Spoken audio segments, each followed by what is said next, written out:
대선이 초박빙 접전 양상을 보이는 가운데 해리스 부통령은 전국적인 새몰이에 나섰습니다.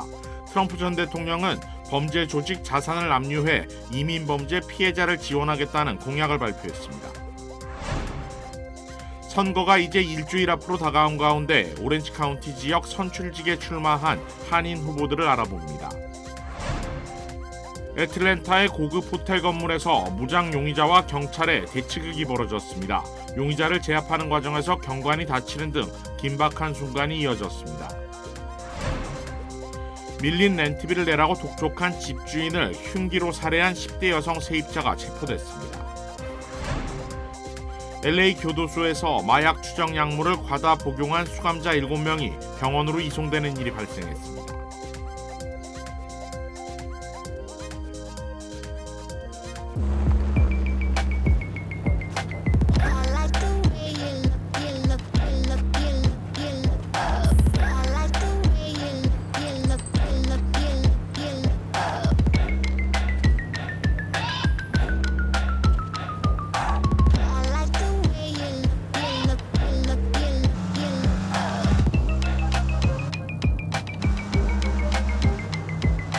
Kia, movement that inspires. 시청자 여러분 안녕하십니까? KBS 아메리카 뉴스입니다. 대선이 초박빙 접전 양상을 보이고 있는데요. 해리스 부통령은 전국적인 새몰이에 나섰고 트럼프 전 대통령은 범죄 조직 자산을 압류해 이민 범죄 피해자를 지원하겠다는 공약을 발표했습니다. 김경수 기자가 보도합니다. 세계 최대 돔 공연장인 미국 라스베이거스 스피어 표면에 민주당 대선 후보 해리스 부통령 광고가 등장했습니다. 스피어에 등장한 첫 정치 광고로 투표하면 이긴다는 해리스 캠프의 메시지를 담았습니다. 해리스 부통령의 이 같은 전국적인 새몰이에는 오바마 전 대통령 부부와 공화당 소속 부시 전 대통령 딸을 비롯해 비욘세 등 톱 스타들까지 함께하고 있습니다. It's time for America to sing a new song. Our voices sing a chorus of unity. They sing a song of dignity and opportunity. 이에 더해 해리스 부통령은 현지 시각 29일 저녁 백악관 앞 잔디밭에서 대규모 유세를 예고했습니다. As everybody here knows, this is going to be a tight race until the very end. So we have a lot of work ahead of us.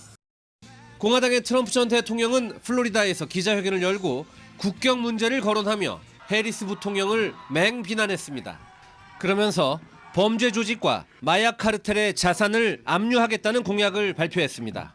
We will be seizing the assets of the criminal gangs and drug cartels, and we will use those assets to create a compensation fund to provide restitution for the victims of migrant crime. 트럼프의 부인 멜라니아 여사도 폭스뉴스에 출연해 남편에 대한 각종 비난에 적극적으로 대응하기 시작했습니다.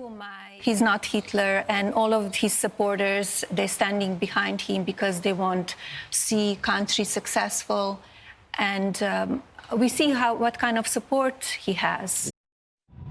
선거가 이제 일주일도 남지 않은 가운데 두 후보는 여전히 각종 여론조사에서 지지율 1%포인트 차 초박빙 접전을 벌이고 있습니다. 워싱턴에서 KBS 뉴스 김경수입니다.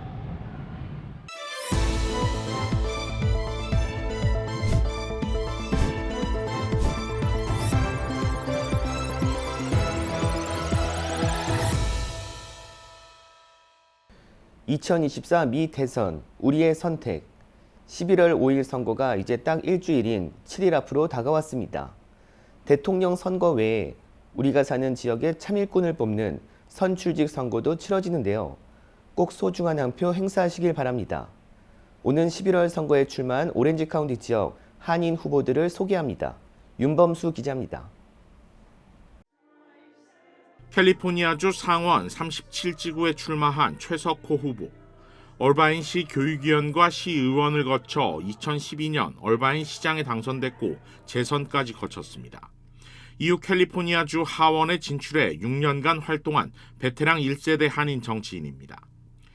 가주 상원 37지구는 현 데이브민 가주 상원의원이 연방 하원 47지구 선거에 출마하면서 공석이 된 지역구로 이 지역에 또 다른 한인 정치인이 도전하는 셈입니다. 경쟁 후보는 현직 민주당주 상원의원인 좌시 뉴먼입니다. 현재는 29 지역구를 관할하고 있는데 지역구가 재편되면서 이번에 37지구에서 재선을 노리고 있습니다. 앞서 지난 3월 예비선거에서는 좌시 뉴먼이 30.1%의 득표율로 1위를, 최석호 후보는 21.7%의 득표율로 2위를 기록했습니다.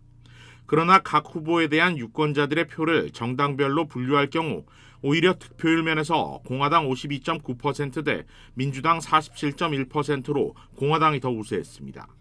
다음 주 화요일 본선 맞대결에서 최석호 후보의 승산이 충분한 이유입니다.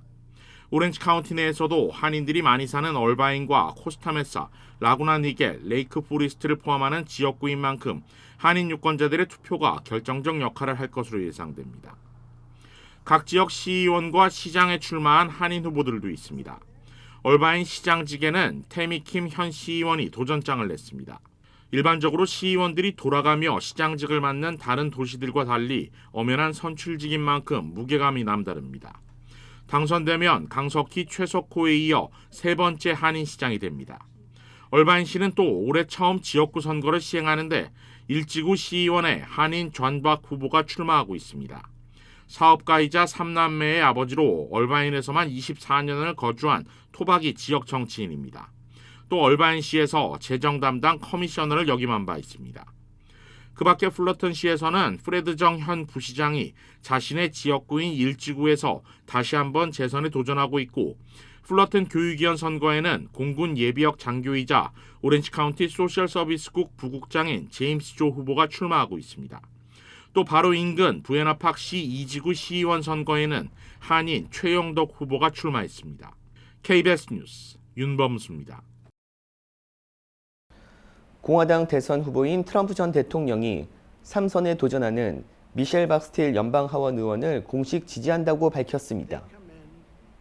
트럼프 전 대통령은 미셸 박스틸은 가장 강력한 여성 하원 의원 중 한 명이라며 미셸은 완전하고 전폭적인 나의 지지를 받을 것이고 여러분을 실망시키지 않을 것이라고 트루스 소셜에 글을 올렸습니다. 트럼프 전 대통령은 미셸은 아메리칸 드림을 회복하고 경제를 성장시키며 국경을 지키고 군인과 제한군인을 지원하는 일에 열심히 일하고 있다고 말했습니다. 또 대통령 재직 당시 미셸과 함께 베트남계 미국인과 모든 미국인들의 실업률을 사상 최저 수준으로 낮추기 위해 함께 노력했다고 전했습니다. 한편 미셸 박스틸 의원이 출마한 45지구는 오렌지 카운티 플러튼, 브레아, 부에나팍 등을 포함한 지역으로 아시아계가 전체 인구의 38%를 차지하고 있습니다. 애틀란타에 자리한 고급 호텔 건물에서 무장 용의자와 경찰의 대치 상황이 벌어졌습니다. 용의자를 제압하는 과정에서 경관이 부상을 입는 등 긴박한 순간이 이어졌습니다. 이우수 기자가 보도합니다. 애틀랜타 미드타운에 자리한 포시즌 호텔 건물에서 소동이 벌어지고 있다는 신고가 접수된 것은 오늘 오전 10시가 조금 넘은 시각. 호텔 건물에 자리한 고급 주거시설에서 살고 있는 한 남성과 호텔 직원이 언쟁을 벌인 것이 사건의 발단이 됐습니다. 신고를 받고 현장에 출동한 경관들은 해당 남성이 권총으로 무장한 사실을 알게 됐고 사건 현장 인근에 차량과 시민들의 출입을 통제하기 시작했습니다. Officers attempted to get the individual to come to the door to speak with them. He refused to do so. And then we began negotiating to the individual, asking him to come out peacefully. We did start to develop information that he may have access to other weapons. And so our tactical field operators, as well as the SWAT team, was deployed to this area. 총격은 오후 2시가 넘은 시각 발생했습니다. 용의자는 최소 3발의 총격을 가했고 53층 규모의 건물 33층에 자리한 발코니에서 가구를 집어던지는 등 과격한 행동을 이어갔습니다. We believe handguns, potentially a shotgun, and a rifle may have been used. The vast majority of those rounds were fired through walls of the apartment. They were fired through the door of the apartment, and at least one round was fired from the balcony. During this course of interaction, we have had one Atlanta police officer injured. 사태가 점차 심각해지자 경찰은 3시 50분쯤 인근 주민들에게 대피령을 발효하고 사건 현장에서 멀리 떨어질 것을 권고했습니다. 경찰은 협상을 위한 지속적인 노력으로 올해 70살의 용의자 제이 스티븐슨 버거가 결국 경찰에 투항했다고 전했습니다. We did see at least one weapon thrown off of the balcony, and we did, as our mayor indicated, see him raising his hands as if he was surrendering. Medical assistance was prepped, and then our SWAT team did breach the door, did enter the apartment, and was able to take the individual into custody. 경찰은 작전이 진행되는 동안 최소 2명의 경관이 부상을 입은 것으로 확인됐다고 밝혔습니다. 경찰에 연행된 용의자는 병원에서 간단한 치료를 받은 뒤 가중폭행과 위협 등의 혐의로 기소될 전망입니다. KBS 뉴스 이우수입니다. 밀린 임대료를 내라고 독촉한 집주인에게 흉기를 휘둘러 살해한 10대 여성 세입자가 체포됐습니다. 워싱턴주 킹카운티 셰리프국에 따르면 시애틀 인근 화이트센터의 한 아파트에서 살인 사건이 발생했습니다. 신고를 받고 출동한 경찰은 아파트 건물의 한 집에서 73살 여성이 숨져 있는 것을 발견했고 19살 여성을 용의자로 체포 수감했습니다. 수사 결과 숨진 여성은 이 아파트 건물주로 체포된 10대 용의자는 아파트에서 렌트로 약 1년 거주했습니다. 용의자는 최근 렌트비가 밀려 집주인과의 갈등을 빚어왔는데 집주인이 찾아와 자신의 얼굴을 때려 집주인을 칼로 2차례 찔렀다고 인정했습니다. 반면 10대 용의자가 집주인을 살해하겠다는 증언도 있어 경찰은 정확한 사건 경위를 조사 중입니다. 코스타메사의 주택가 쓰레기통에서 발견된 여성 시신과 관련해 검찰이 세부 내용을 공개했습니다. 오렌지 카운티 검찰은 지난 20일 밤 코스타메사에 거주하는 49살 다니엘 앨런 알드리치가 어바인에 거주하는 38살 여자친구 줄리엔 사네트라를 말다툼 끝에 목 졸라 살해한 후 칼로 손목을 베었다고 밝혔습니다. 알드리치는 사건 발생 이후 TV를 시청하며 사네트라의 시신을 소파에 방치한 것으로 밝혀졌고 다음 날 알드리치는 숨진 사네트라의 시신을 집 옆에 있는 쓰레기통에 버렸습니다. 알드리치는 이후 글렌데일의 어머니 집으로 도주했다 경찰에 체포됐습니다. 사건 발생 이틀 후인 10월 22일 조경업자가 쓰레기통을 정리하다 시신을 발견해 경찰에 신고했고 경찰은 몇 시간 만에 알드리치를 체포했습니다. 알드리치는 $100만 보석금이 책정돼 수감 중으로 살인과 무기 사용 등 모든 혐의가 인정되면 최대 종신형을 선고받을 수 있습니다. 오늘 LA 다운타운에 위치한 센트럴 교도소에서 마약으로 추정되는 약물 과다 복용 수감자 7명이 병원으로 이송되는 일이 벌어졌습니다. LA 소방국은 오늘 오전 6시 49분쯤 교도소 내에서 정체불명 물질에 노출된 수감자 7명을 발견해 즉시 병원으로 이송했고 이 중 1명은 중태에 빠졌다고 밝혔습니다. 소방국은 정체불명 물질로 인한 추가 위험은 없어 해당 물질을 조사하고 있다고 덧붙였습니다. 교도소 내 정체불명 물질로 인한 수감자들의 이상 증세는 이번이 처음이 아닙니다. 지난 8일 LA의 한 교도소에서 약물 과다 복용으로 수감자 1명이 숨지기도 했습니다. LA 카운티 셰리프국에 따르면 카운티 교도소 사망자 가운데 20%가 약물 과다 복용 사망자입니다.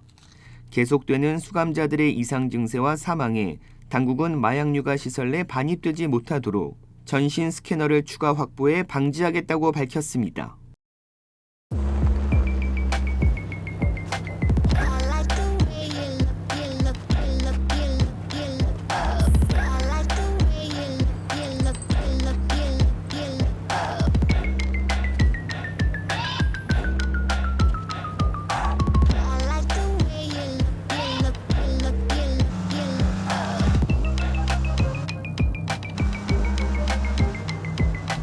Kia, movement that inspires. 캘리포니아 주정부는 노숙자 문제 해결을 위해 $8억 2,700만 달러의 자금을 지원한다고 발표했습니다. 게빈 뉴섬 주지사는 오늘 이 같은 내용을 발표하고 노숙자 쉘터와 서비스를 위해 자금이 배정된다고 설명했습니다. 이는 거리의 노숙자를 줄이기 위한 각 도시의 능력을 확대하기 위한 것으로 LA 지역은 노숙자 감소를 위해 3억 8천만 달러 이상을 받게 될 것이라고 뉴섬 주지사는 발표했습니다. 베이 지역도 새로운 기금을 상당 부분 받게 되는데 알라메다와 산타클라라 지역은 각각 5,600만 달러, 샌프란시스코는 4,300만 달러가 배정됐습니다. 이번 노숙자 지원 자금은 거리에 있는 노숙자를 강압적으로 쫓아내기보다 보호시설에서 재활하도록 돕는 것으로 노숙자 지원 기관의 자금 투명성과 규정이 준수될 수 있도록 하는 새로운 지침도 발표됐습니다. 뉴섬 주지사의 강압적인 노숙자 시설 철거를 반대해온 캐런 베스 LA 시장은 주정부의 새로운 노숙자 해결을 위한 접근 방식에 대해 매우 긍정적이라는 입장을 밝혔습니다. 연방교통부가 국내 항공사를 대상으로 항공편 취소나 지연이 발생할 경우 승객에게 환불을 의무화하는 규정이 이번 주부터 발효된다고 발표했습니다. 미국 내 항공사들은 이제 항공편이 취소되거나 심각한 지연 사태가 발생할 경우 승객들이 직접 환불을 요청하지 않더라도 자동으로 현금 환불을 제공해야 합니다. 연방교통국은 월요일을 기점으로 미국 내 항공사들은 항공편 취소 및 심각한 지연이 발생했을 경우 바우처가 아닌 현금 환불을 진행하도록 하는 규정이 발효됐다고 밝혔습니다. 이 같은 환불 규정 변경은 추수감사절 및 크리스마스 연휴를 맞은 여행 성수기를 앞두고 실행에 들어갔습니다. 피트 부티지지 교통부 장관은 소셜미디어 X를 통해 이번 규정 발효를 밝히며 자동 환불 규정이 전면 시행됐다며 승객들은 항공사가 환불할 의무가 있을 때 불편 없이 현금으로 환불받을 권리가 있다고 전했습니다. 새 규정에 따르면 승객이 예약한 항공편이 취소됐거나 심각한 변경이 발생했고 승객이 해당 변경 조건을 원치 않거나 대체 항공편 및 보상을 원치 않을 경우 항공사는 의무로 자동 현금 환불을 진행해야 합니다. 교통부는 새롭게 시행되는 규정에 따라 승객이 신용카드로 결제한 경우 7영업일 내에 다른 결제 수단을 이용한 경우 20일 내로 환불해야 한다고 밝혔습니다. 해당 규정에 대해 항공업계의 반발이 만만치 않았지만 연방교통부는 승객이 환불받을 권리가 있는 경우 명확한 규정이 필요하다며 강경한 입장을 보여왔습니다. 항공사협회는 성명을 통해 이번 주부터 발효된 자동 환불 규정을 지지한다며 재예약을 원하지 않는 고객에게 환불을 제공하게 돼 기쁘다고 밝혔습니다. KBTV 뉴스 길련민입니다. 원달러 환율이 한 달 동안 80원 가까이 오르며 1,300원 후반대까지 올랐습니다. 손서영 기자입니다. 1,300원 초중반까지 떨어졌던 원달러 환율이 최근 다시 오르고 있습니다. 한 달 새 80원 가까이 올랐습니다. 어제 서울 외환시장에서 주간거래 종가 기준으로 전날보다 1원 넘게 오르며 1,386원 50전, 1,390원에 바짝 다가섰습니다. 원화 가치가 이렇게 낮은 수준을 나타내는 건 미국 달러화 강세를 부추기는 여러 요인이 겹쳤기 때문입니다. 우선 엿새 앞으로 다가온 미국 대선에서 공화당 후보인 트럼프 전 대통령의 당선 가능성이 커진 점이 달러 강세의 배경으로 지목됩니다. 재정 지출 확대와 보호무역주의 확산 등으로 물가가 오를 경우 미국이 금리를 올릴 수 있는데 이런 전망 속에 달러화 가치가 뛰는 겁니다. 트럼프 후보가 당선될 경우에는 관세 정책 등에 대한 우려로 달러 강세 압력이 확대되면서 1,400원에 상회할 가능성을 열어둬야 할 것으로 보입니다. 중동 긴장 고조 등 지정학적 불안도 안전자산인 달러 선호를 부추기는 요인입니다. 환율이 들썩이면서 한국은행이 올해 추가로 금리를 인하하긴 쉽지 않아졌다는 분석이 나옵니다. 미국 대선 결과에 따라서 대외 요건이 굉장히 많이 바뀔 가능성이 있기 때문에 미국 대선 이후에 달러의 강세가 어떻게 될 건지 봐야 될 것 같고. 한은과 정부는 현재 환율이 위기로 여겨질 수준은 아니라며 특정 목표치보다는 변동성에 중점을 두고 보겠다는 입장입니다. KBS 뉴스 손서영입니다. 매사추세츠주의 한 캠핑장에서 발생한 불로 여성 한 명이 숨진 채 발견됐습니다. 매사추세츠 주 경찰은 지난 토요일 오후 8시 20분쯤 밀버리 146번 인근 도로 캠핑장에서 발생한 작은 불이 산불로 번졌다고 밝혔습니다. 캠프에서 여성 한 명이 사망한 채 발견됐는데 우스터 카운티 검찰은 피해자가 49살 메리앤 오데트로 확인됐다고 밝혔습니다. 매사추세츠 주 당국은 화재 당시 캠핑장 지역은 산불 경고가 발령된 상태로 야외 화재가 얼마나 빠르게 번질 수 있는지를 보여준다고 설명했습니다. 당국은 정확한 화재 원인을 조사 중으로 사망자 외에 다른 부상자나 피해는 보고되지 않았다고 전했습니다.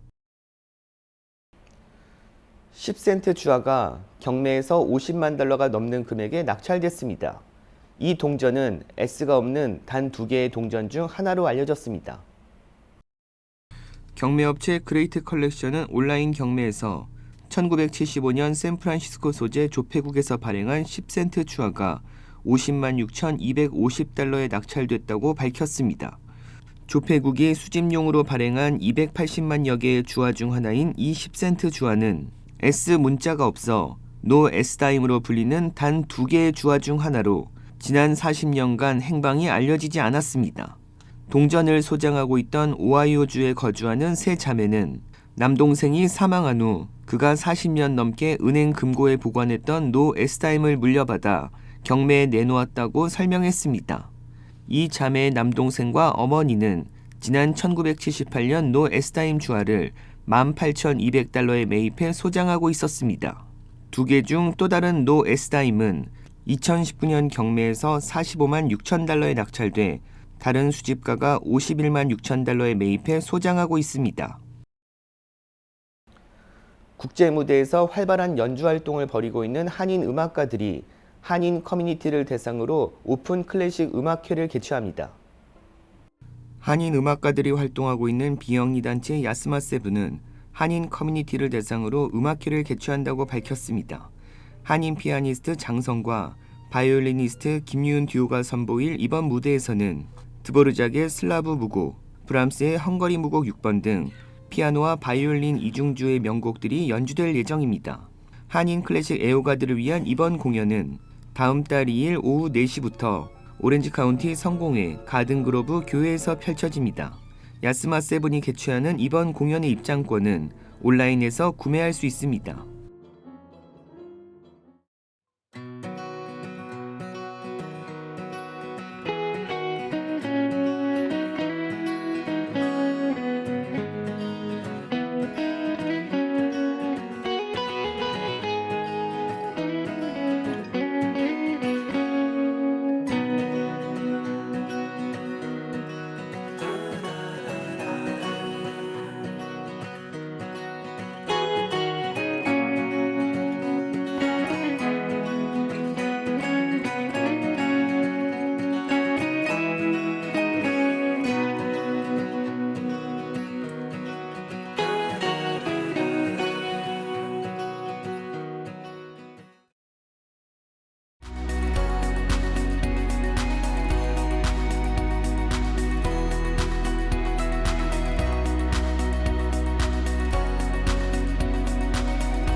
KBS 아메리칸 뉴스 마칩니다. 시청해 주셔서 고맙습니다.